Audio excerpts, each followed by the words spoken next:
Most people do not stumble and fall short of their aspirations simply due to a lack of effort. Rather, they find themselves trapped in a repetitive cycle, dedicating their energy to everything except the very actions that could liberate them. You articulate a desire for personal evolution, for transforming into an improved iteration of yourself. However, why does the prospect of genuine change evoke such intense unease? Why does relinquishing ingrained habits, disconnecting from detrimental relationships, or disrupting comfortable patterns feel akin to shedding one's own skin? Perhaps the underlying fear is not of failure itself, but of ultimately embracing your untapped potential. This acceptance would necessitate the cessation of excuses, the abandonment of pretending to be content, and the dismissal of hiding behind the elusive someday. And let's be truthful, maintaining the status quo is undeniably simpler. Familiar discomfort is more readily managed than the uncharted territory of newfound strength. Yet, this stagnation progressively depletes your vitality. Your exhaustion stems not from diligent effort, but from the burden of embodying a persona that no longer aligns with your authentic self. The Stoic philosophers possessed a profound understanding of this concept.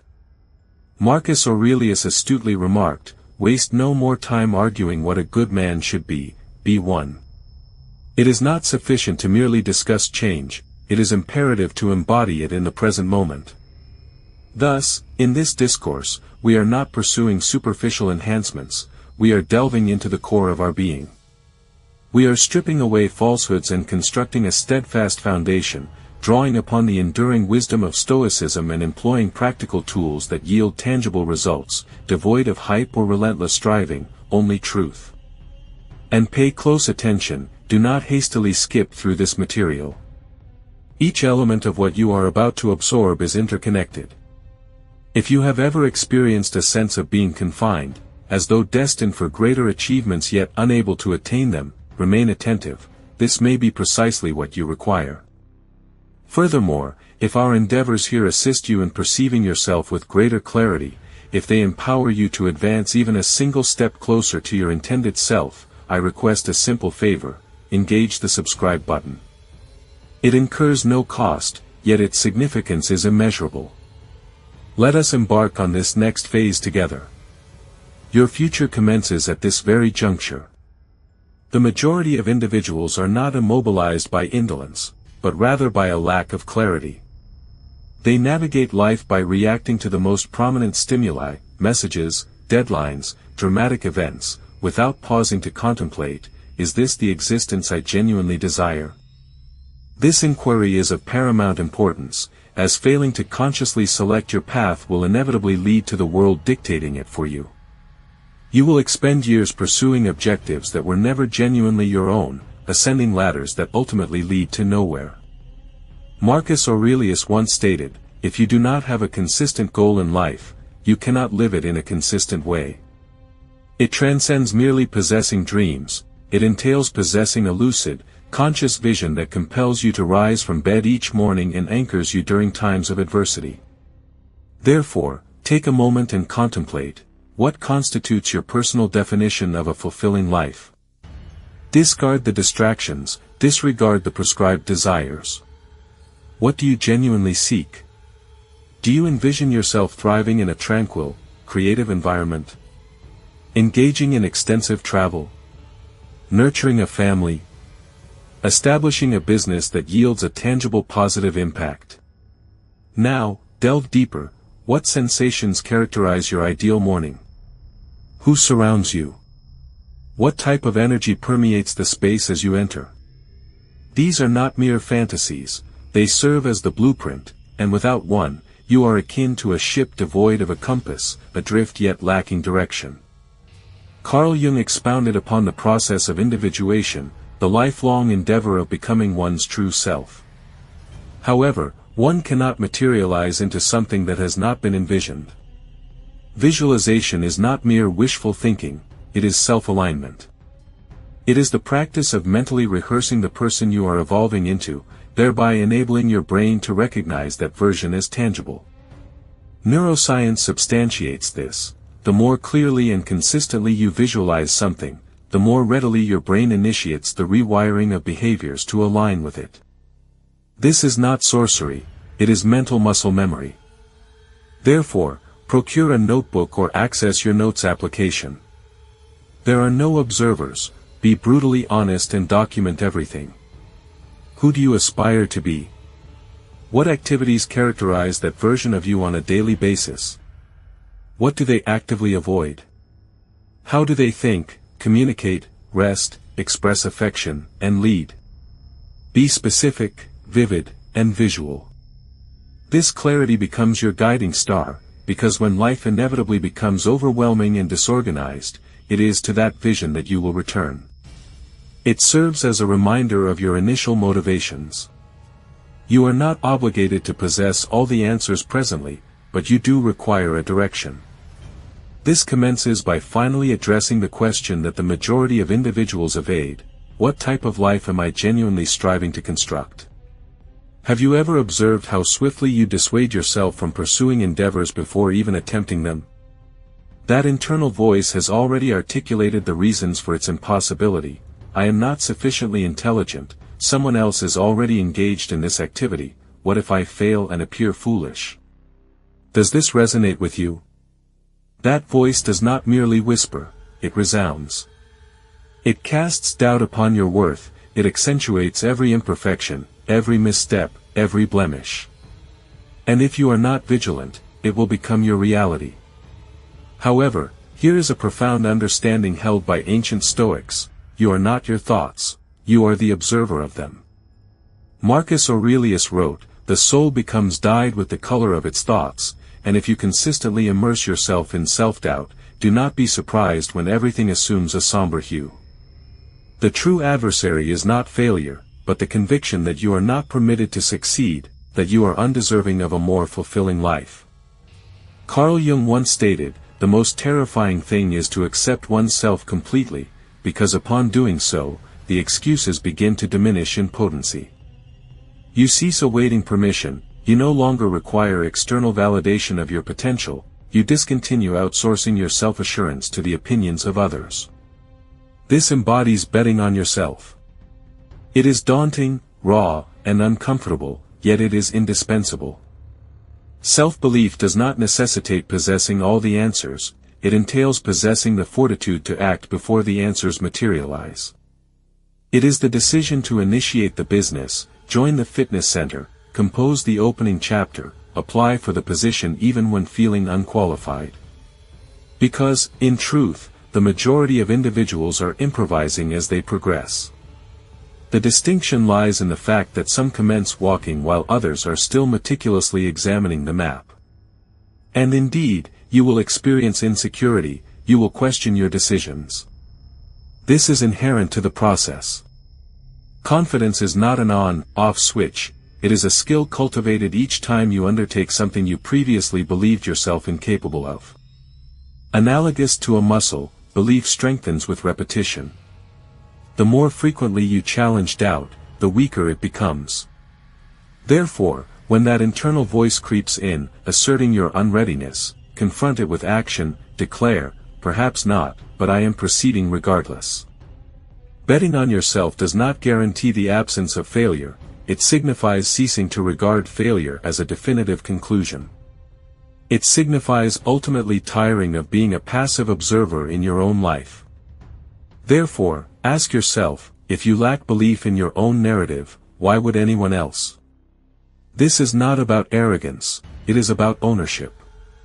You are not required to be fearless, you simply need to cease permitting fear to dictate every decision. You are your own most valuable investment, and the return on that belief. That is where everything undergoes transformation. Let's acknowledge that goal setting has evolved into an overhyped, anxiety-inducing ritual, where individuals document 10 ambitious aspirations and subsequently berate themselves for failing to achieve them by the week's end. Does this resonate with you?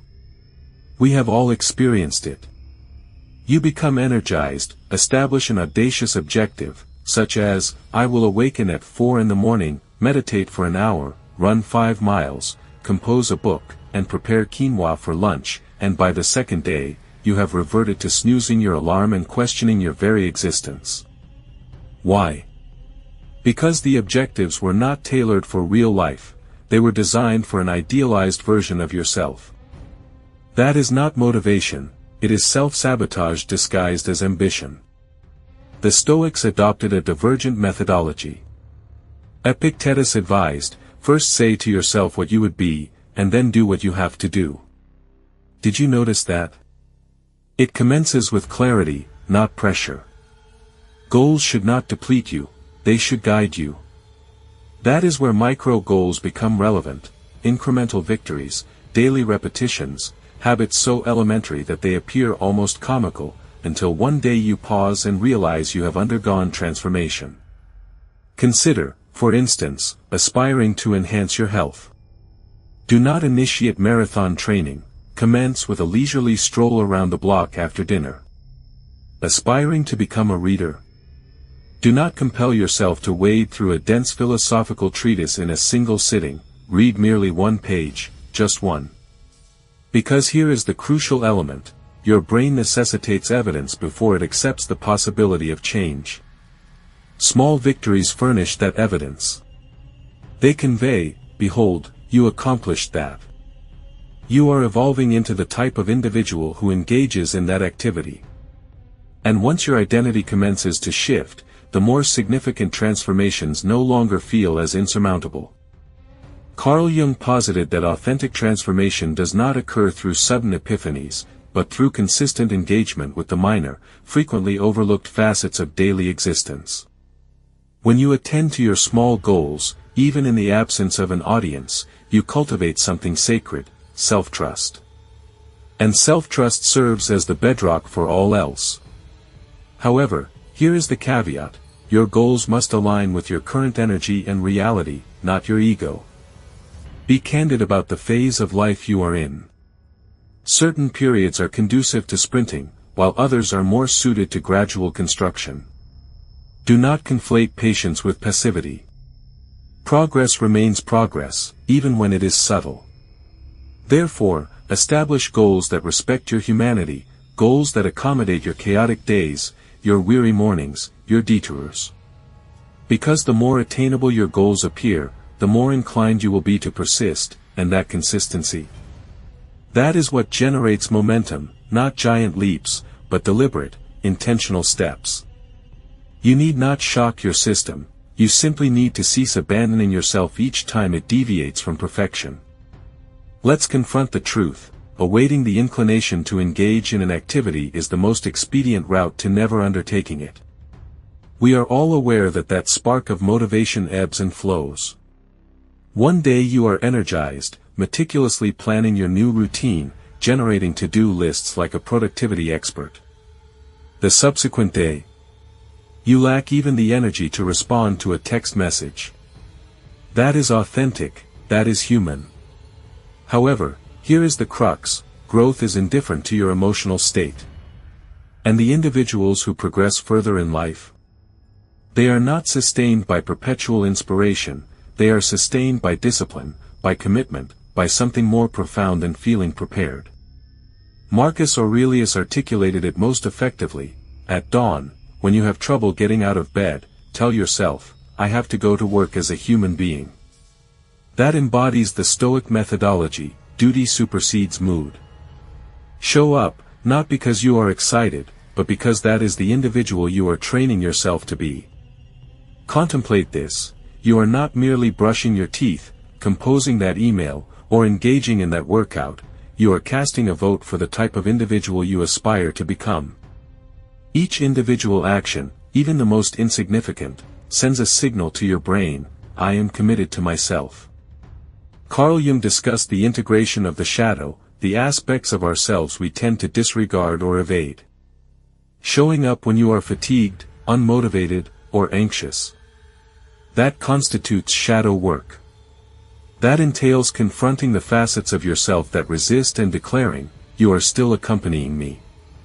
Because authentic self-mastery does not entail perpetual enthusiasm, it entails honoring your direction, even on those days when your entire being urges, let's simply scroll instead. Consider it from this perspective, if you act solely when it feels effortless, you are constructing your life upon the most precarious foundation imaginable, your emotions. And emotions are akin to weather patterns, beautiful one moment, tempestuous the next. However, habits, actions, they are bricks, they construct, they endure, and they do not necessitate ideal conditions to lay another one. Therefore, commence showing up, even when it is unpleasant, even if it entails merely a 5-minute walk, a single page in your journal, one healthful meal. That minuscule action possesses weight. It maintains the momentum, it keeps your identity aligned with your intention. Because when you declare, "I am too tired," and subsequently proceed regardless, that is not merely a victory, that is power. That is you becoming undeniable. Do not await a miraculous surge of inspiration to propel you into action. Be the wave, be the one who perseveres through rain, through fog, when no one is observing. That is how trust is cultivated, that is how progress becomes inevitable, and that is how you gradually cease being the individual who plans to change and commence becoming the one who actually executes. Let's be candid, if growth were enjoyable, everyone would engage in it. However, the majority of individuals do not evolve, not due to a lack of capability, but due to a desire for the reward in the absence of discomfort. They desire confidence without vulnerability, strength without struggle, success without sacrifice. However, that is not the reality. Growth is inherently uncomfortable. It must be, because it is within the tension, the friction, the messiness that we are reshaped into something more resilient, more astute, and more complete. The Stoics possessed a profound understanding of this. Seneca wrote, "Difficulties strengthen the mind, as labor does the body." They perceived adversity not as a punishment, but as preparation. A sculptor does not resent the resistance of the marble, it is what enables him to mold it. You are that marble, life is molding you, and every awkward conversation, failed endeavor, or stretch beyond your comfort zone represents another stroke of the chisel. Carl Jung stated, "There is no coming to consciousness without pain," and he was not being dramatic, he was being honest. If you are unwilling to experience discomfort, you are not prepared to awaken. Authentic transformation is not a superficial makeover, it is a process of dismantling, unlearning, and rebuilding.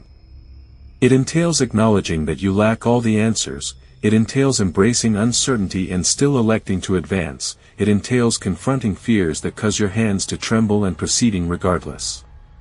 Reflect upon the most recent challenge you encountered, the genuine kind, the one that tested your patience, your pride, perhaps even your identity. At the time, it likely felt unjust, perhaps it was excruciatingly painful. However, now, observe what it has imparted to you. Perhaps it compelled you to establish boundaries, perhaps it taught you how to advocate for yourself, perhaps it revealed a strength you were unaware of possessing. That is the gift that discomfort bestows upon us, it introduces us to aspects of ourselves that comfort could never access. Therefore, the subsequent time you experience resistance, do not hasten to evade it, lean into it, cultivate curiosity, inquire, what is the lesson here? What is this pressure attempting to extract from me? Because pressure does not simply appear to crush you, it appears to sculpt you, to strip away what is no longer necessary, and to reveal the authentic you beneath. Discomfort is not your adversary, it is the doorman to every version of yourself you have yet to encounter. And once you grasp that concept, you cease fearing the stretch, you embrace it, because you possess a profound understanding that you are not here to remain static, you are here to evolve, and evolution never transpires within the comfort zone. It is remarkable how much of your life operates on autopilot. Consider your mornings, your dietary selections, your responses to stress or boredom. They are all governed by patterns you no longer consciously consider. That embodies the power of habits. They are neither flamboyant nor conspicuous, yet they quietly mold your identity each and every day. And here is the kicker, the majority of us do not even select them, we merely inherit them from survival mode, social media, childhood, convenience. Then we awaken one day and question why we feel trapped, overwhelmed, or unfulfilled. However, your habits are analogous to votes. You are either casting them for the individual you aspire to become or for the individual you are striving to transcend. The Stoics possessed a profound comprehension of this concept. Epictetus reminded us, first, say to yourself what you would be, and then do what you have to do. In other words, commence with the vision, then align your behavior with that vision, one small action at a time. If the future iteration of you is serene, focused, healthy, and grounded, what habits would that individual practice daily? Commence there. You need not transform your entire life overnight. That is not discipline, that is burnout disguised as ambition. Carl Jung believed that the unconscious governs a significant portion of our daily behavior, and until we render those unconscious patterns conscious, we will continue to be governed by them and refer to it as fate. Your habits are the manifestation of your unconscious beliefs. Therefore, if your routines are chaotic, avoidant, numbing, or passive, it is not attributable to laziness, it is because something within you remains aligned with the previous you. However, habits are the means by which you initiate the rewriting of that internal script. Therefore, here is the maneuver: select one habit, just one, render it so elementary that you cannot refuse it. Perhaps it entails journaling for 5 minutes, consuming a glass of water prior to your coffee, deactivating your phone 1 hour before bedtime, stretching instead of scrolling, declining that request you consistently accept out of guilt. Whatever it may be, render it attainable, because the objective is not perfection, it is identity reinforcement. Each time you follow through, you are demonstrating to yourself, this is who I am now. And the beauty of it? These small victories compound. It is analogous to stacking bricks. Eventually, you reflect and realize you have constructed an entirely new foundation. However, you did not attain it through willpower alone, you attained it through design, through intentional, conscious choices made on days when you felt both strong and weak. That is where authentic power resides. Therefore, if you aspire to become someone divergent, commence behaving like that individual before you feel like them. Permit your habits to lead, permit them to generate momentum, permit them to whisper to your nervous system, we are safe now, we are growing. Because the individual you are evolving into, they are awaiting you on the other side of your daily choices, and every diminutive habit serves as a gateway to that version of you. Step through it, one simple action at a time. Let's address a topic that confounds nearly everyone: failure. Just the mere mention can evoke a visceral reaction, correct? We are conditioned to dread it, to circumvent it, to conceal it, as though it were a colossal neon sign declaring, you are inadequate. However, that is not the truth, that is merely the narrative you were imparted by a system obsessed with perfection. What if failure is not evidence of your brokenness, but evidence of your endeavor? That you possessed the audacity to venture forth while everyone else was too apprehensive to even commence? The Stoics exhibited zero tolerance for the melodrama surrounding failure. They advocated accepting occurrences and responding with reason, rather than emotion. Marcus Aurelius once wrote, "When you arise in the morning, think of what a privilege it is to be alive, to think, to enjoy, to love, to fail." Yes, to fail. Because failure is not an interruption of the path, it is the path. Each misstep holds information, each disappointment, each rejection, each embarrassing episode. That is data, it is guidance, it is a mirror reflecting what requires further refinement. Carl Jung offered a profound truth: knowing your own darkness is the best method for dealing with the darkness of other people. When you fail, you confront your own shadows, your ego, your fears, your blind spots. However, instead of concealing yourself from them, what if you examine them more closely? What if you utilize those moments not to shame yourself, but to comprehend yourself? Because the objective is not to avert mistakes, it is to mine them for wisdom. Reflect upon the last occasion when something veered drastically off course, a goal that faltered, a risk that yielded no return, a conversation that exploded in your face. You likely desired to vanish. However, in retrospect, was it genuinely a failure, or was it a turning point, a mentor in disguise? Because here is the reality: authentic failure transpires solely when you refuse to learn, when you permit it to define you rather than refine you. Failing more astutely entails posing more effective questions, not, "Why am I such a mess?" but, "What was this attempting to convey to me?" Not, "I will never achieve it correctly," but, "What can I execute differently next time?" That alteration in perspective is where the power resides. It is how you transform your pain into a plan. And heed this: this is not about glorifying struggle. Failure still stings, it bruises your pride, it causes you to question your worth. However, when you cease taking failure personally, you commence utilizing it professionally. You evolve into the type of individual who can fall 7 times and rise 8, not due to fearlessness, but due to an understanding of the purpose of the fall. Therefore, do not be apprehensive about erring, be apprehensive about remaining static, be apprehensive about permitting the fear of failure to confine you within a version of life that is no longer suitable. Your resilience is paramount, your capacity to stand, take notes, and attempt anew. That is your superpower. Therefore, fail forward, fail boldly, and fail in the direction of your growth. Because that is not disintegrating, that is leveling up. Have you ever experienced a sense of depletion following a conversation that did not even appear particularly profound, as though you departed feeling heavier, somewhat more doubtful, somewhat more off-center? That is not arbitrary, it is residue. The type of energy you are exposed to leaves an imprint, and whether you acknowledge it or not, the individuals closest to you are shaping your mindset, your habits, your self-worth, not through coercion, but through frequency.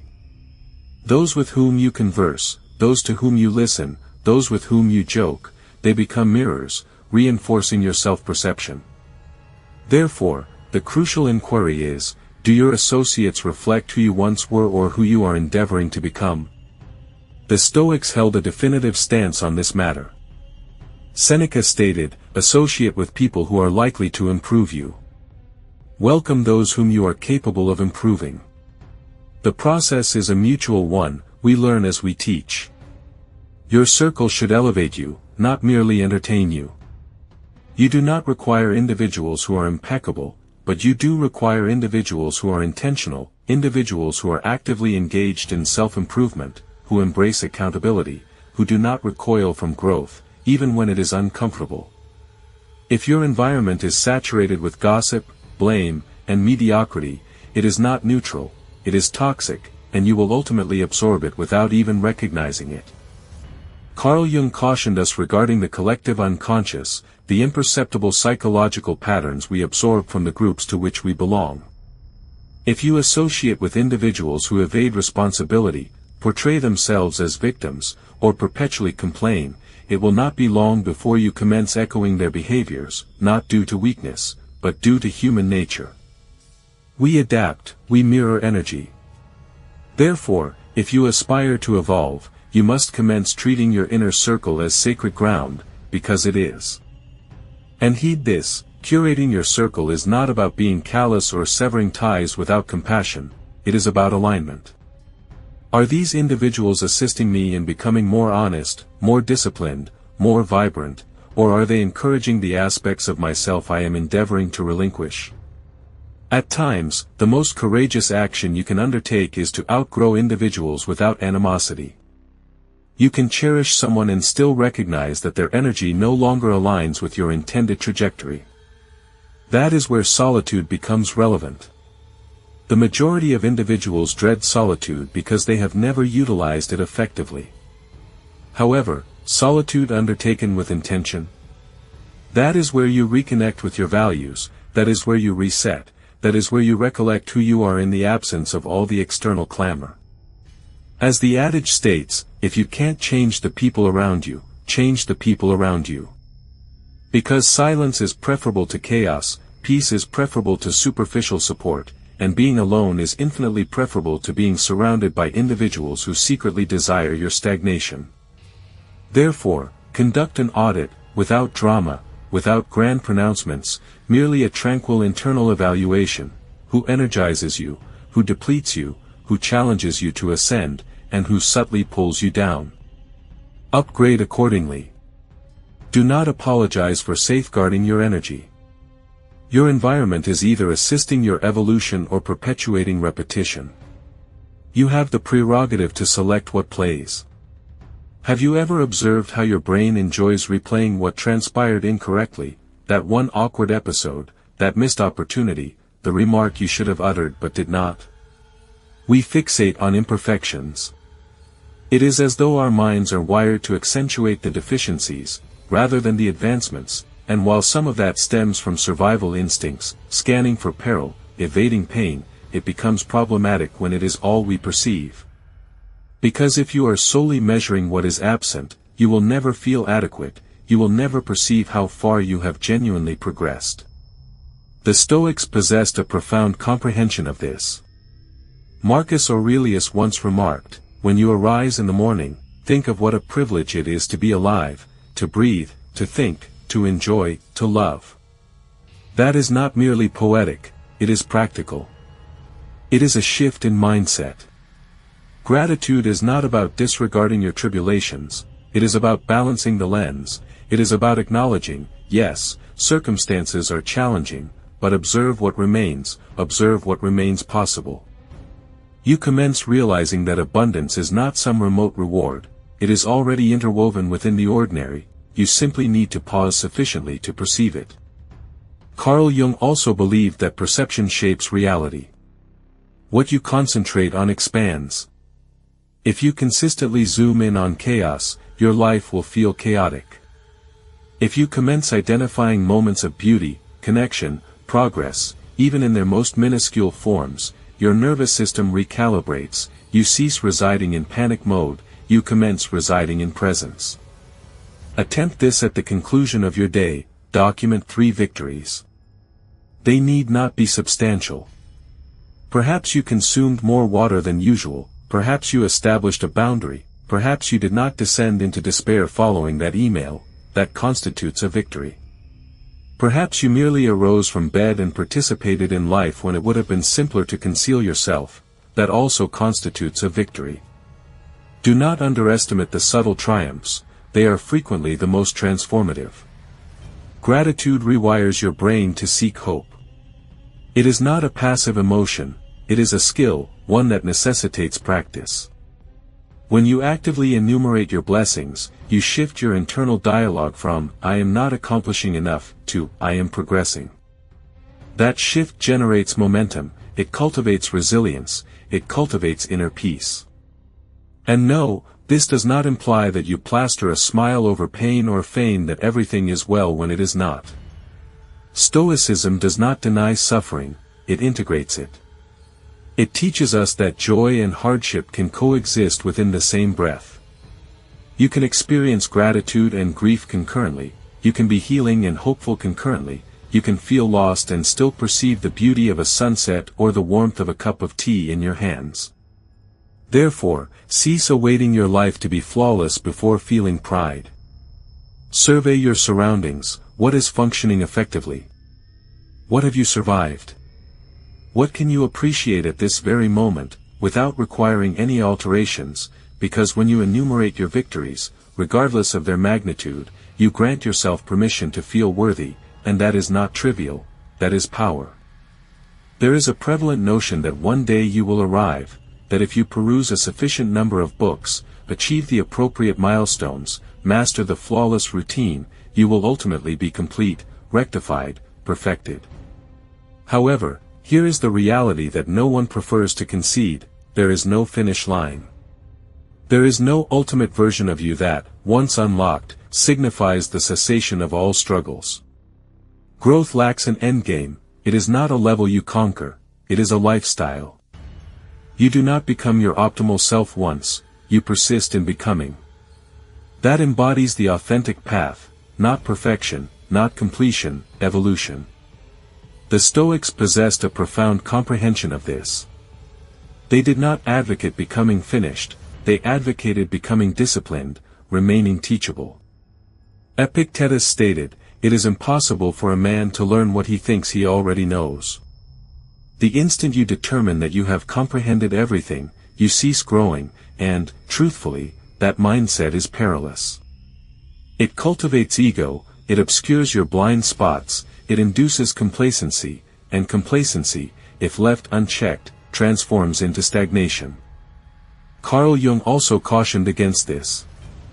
He believed that wholeness never entailed attaining some idealized version of the self, it entailed consistently integrating the aspects of ourselves we had not yet confronted, the shadow, the insecurity, the forgotten aspirations. Leveling up does not merely signify becoming stronger, it signifies becoming truer, more honest, more authentic. That embodies the type of growth that does not merely enhance your life, it transforms it. Therefore, how do you sustain this progression? You remain inquisitive, you remain sufficiently humble to concede, "I do not know everything." You peruse the book, pose the questions, attempt the endeavor that frightens you, you permit discomfort to guide you, rather than impede you.